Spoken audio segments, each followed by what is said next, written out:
নমস্কার,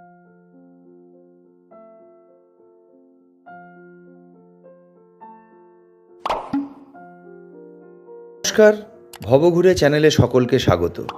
আজ আপনাদের শোনাব কমল চক্রবর্তী রচিত প্রিয় ফরেস্টার উপন্যাসের গল্প বন্দুকবাজ হিরু দত্ত। মনে আছে, হিরু দত্তের সঙ্গে প্রথম আলাপে সত্যি সত্যি বুনো মুরগির ডিমের অমলেট খাইয়েছিল, ঠিক ঘনাদার গল্পের মতো। হিরু দত্ত নিজেই বলল, দেখুন এরকম টেস্ট বা টোস্ট আগে খেয়েছেন কি না। অমলেট খেতে বাঙালি ছেলেমাত্রই ভালোবাসে, তাতে আদা কুচি, পেঁয়াজ, কড়া ভাজা, জম্পেস। কেবল বুনো মুরগির ডিম এই ভেবে এক ধরনের সেন্সেশন এবং নানা রহস্যময় প্রশ্ন। বুনো মুরগি কি ডিম পারে? তাই নাকি? তাও বাড়িতে, পোষ মানে? ও কি করে একা একা ডিম পারল? আদিবাসীরা বন থেকে এনে দেয়? হিরু বলল, কি মাংস খাবে, মুরগি না খরগোশ না ময়ূর? আবার অবাক হলাম, সে কি, ময়ূর না খরগোশ? সত্যি কত মজা কত জায়গায় জড়িয়ে আছে। কেন দেখেননি আমাদের বাড়ির পেছনে শালবন একটু টিলা? ওখানে প্রায় সারা বছর কচি কচি ঘাস থাকে। খরগোশ খেতে আসে, শেষে আর ফিরে না গিয়ে সোজা ফ্রিজে। হিরু ছোট করে হেসে আরাম পেল। ফ্রিজ সাধারণত ফাঁকা থাকে না, সপ্তাহে দু একটা শিকার হয়ই, কখনো কখনো মুরগি, ময়ূর, কখনো খরগোশ। আমি হিরু দত্তকে আর ভালোবাসতে পারছিলাম না। কেবল মনে হচ্ছিল এ মানুষ ভালো নয়। এদের জন্য কি কোনো জল তৈরি হয় না, না জেল? ছিছি, ময়ূর কেউ খায়? শুনেছি খুব তেতো, খুব টেস্টি। হিরু দত্ত নামে একটা বুনো রাক্ষস বিজ্ঞের মতো হাসল। অনেককাল আগের কথা মনে পড়ল। তখন বিষ্ণুপুরে একটি আদিবাসী যুবক জঙ্গল থেকে ধরে আনা খরগোশ বিক্রি করতে এনেছে। তখনও ধূসর পাটকিলে কালো লোমে ঢাকা খরগোশটি বেঁচে। কেবল চার পায়ের যে জায়গায় তারের ট্র্যাপ, সেখানে কিছুটা রক্ত শুকিয়ে। বোঝা যায় ট্র্যাপে ধরা পড়া এই অসহায় খরগোশটি মুক্তির জন্যে যত ছটফট করছে, তত তারের ফাঁস পায়ের নরম মাংস কেটে বসে গেছে, ছাড়া পায়নি। আমরা যখন খরগোশটিকে দেখি তখন তার স্থির কালো বুনো চোখ মরে যায়নি। বেদনা বা মৃত্যুর ছায়া ও শূন্যতা দেখেছিলাম। সেই ভীতু ধরা পড়া চোখ আজও ভুলিনি। ছেড়ে দেবার প্রশ্নই ওঠে না। আর ছেড়ে দিলেই সে কি আর কোনোদিনও ঘাস ছিঁড়ে খেতে পারবে? বন্ধুর বিচক্ষণ বিয়ে পাশ পাচিকা সহাস্যে সেই মাংস পেঁয়াজ রসুনের চর্বচস্য করেছিলেন। তবে খেতে আমার ভালো লাগেনি, কেমন একটা জংলা গন্ধ পেয়েছিলাম। অনেক দিন পরে সে কথা চাইবাসার নাথু হেমব্রমকে বলতে সে বলেছিল, ও খাওয়ার নিয়ম আছে। তোমরা জীবনে একবার খরগোশ খাবে, গন্ধ লাগবে না? যারা হরদম খাচ্ছে তাদের ওসবই ভালো লাগে। শোনো, খাওয়ার নিয়ম আছে, বাঁশপুড়া আর পাতাপুড়া। সে আমায় বাঁশপুড়া শেখায়। কাঁচা বাঁশের এক পাব এনে একদিকে বন্ধ অন্যদিকে খোলা, খোলা দিক দিয়ে মশলা, পেঁয়াজ, তেল মাখা মাংস ভেতরে ঢোকাবে। শালপাতায় ঢাকা ভেজা মাটি দিয়ে সেঁটে জ্বলন্ত কাঠের আগুনে ফেলে দাও। তারপর বাঁশের ভেতরে মাংস কী যে হবে ভাবতে পারবে না। কোথায় যাবে বুনো গন্ধ। আর পাতাপুরা, শালপাতা, তাতে ভোজ বাড়ির খাওয়া দাওয়া চলে। এইরকম শালপাতায় মশলা, তেল মাখা মাংস মুড়ে খড়কে দিয়ে প্যাক করতে হয়। এই ৬-৭টি পাতায় পরপর ঢাকা দিয়ে প্যাকেটটা কাঠের জ্বলন্ত আগুনে ফেলে দাও। এক পাল্লা করে পাতা পুড়বে আর মাংস দেবভোগ্য হয়ে উঠবে। হিরু দত্ত ফ্রিজ খুলে দেখালো ছাল ছাড়ানো খরগোশের নরম মাংস।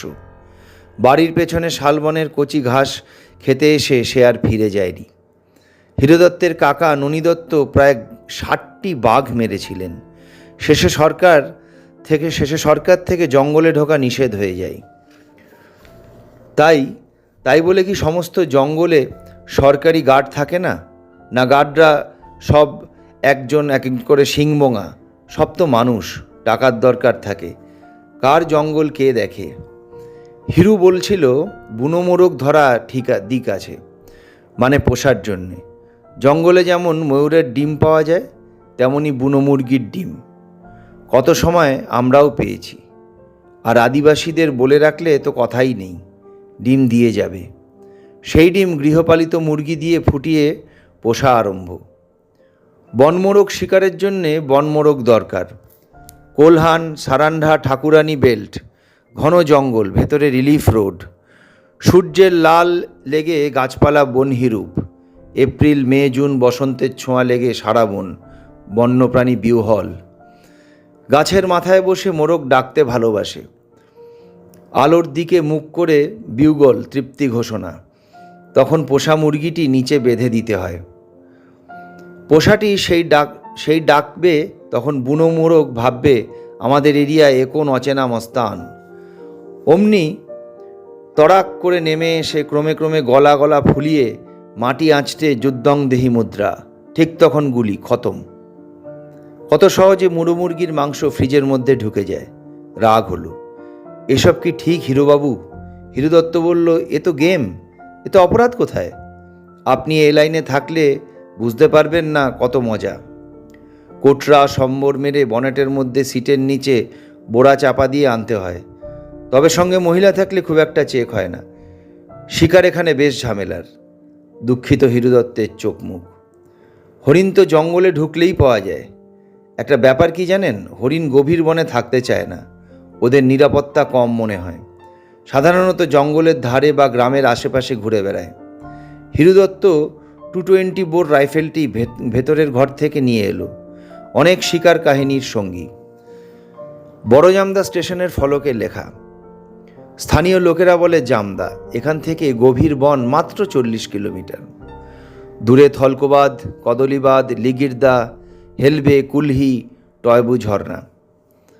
চাইবাসা থেকে হাটগামারিয়া, নোয়ামুন্ডি হয়ে জামদার প্যাসেঞ্জার নামিয়ে সোজা চলে যাবে কিরিবুরু, মেঘাতাবুরু, সিংভূমের দার্জিলিং। জামদা থেকে অন্য একটি রাস্তা বোলানির দিকে। অনেক কাঠ চেরাই কল, অনেক বল্লা বোঝাই ট্রাক। তবু এইসব অত্যাচার ও পাতি সভ্যতা ঘিরে যোজন স্বাস্থ্য সারান্ডা, কোলহান বেল্ট। আমাকেও কতবার যেতে হয়েছে হিরুদত্ত, ননীদত্তর টানে। বন্দুক হাতে না থাকলে জলের মতো স্বচ্ছ মানুষ, জঙ্গলের আতিপাতি জানা। কত সহজে যে কোনো সময়, যে গভীর রাত হোক কিংবা বর্ষণমুখর আষাঢ়, জিপ রেডি। জঙ্গলের ঘাতঘোত মুখস্থ। কত জানোয়ারের গল্প, তাদের স্বভাব চরিত্র সব জানা। বারদুই বিটিং দেখতে ডেকেছে। কোটরার মাংস লোহার কড়াইতে বেশি তেল পেঁয়াজে ভেজে 3x রাম। একবার বিটিং শেষ করে ক্যাম্পে বসে, আমি জানি নিষ্ঠুরতা, তবু কখন সমস্ত রক্তরেখা, বুলেট খাওয়া সম্বরের মৃত্যুকালীন আর্তনাদ ভুলে গিয়ে দেখি ক্যাম্পের আগুন ঘিরে প্রাগৈতিহাসিক লোমশ মানুষ বড় অসহায়, দুঃখী। ভোর। হিরুদত্তের বাড়ির চালায় বসে মানসিং পোষা মোরগটি শালবন টিলার দিকে গলা বাড়িয়ে কক কক কক কক সূর্যকে বলছে, ওঠো। ধন্যবাদ।